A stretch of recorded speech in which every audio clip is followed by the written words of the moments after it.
Okay, so here's example 3. Hopefully you're trying to get the hang of it. So here we're going to go ahead and look for the keywords again, the variable and operation and the expression. So here it says half as many pages as Tina read. So in this case, we're going to say it's half as many pages. So I'm just going to put half as my keyword.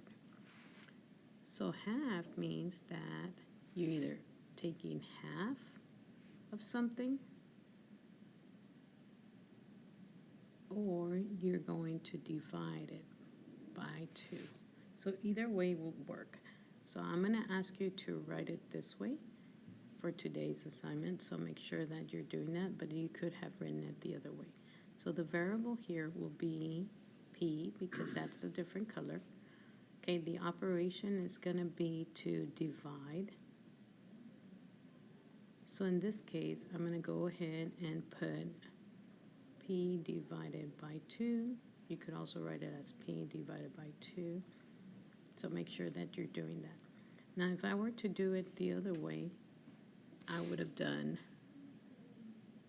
this would be multiplication, and this would be half times P. So we're not doing this one this time, but remember this is another way you could have written it. So make sure that you understand that.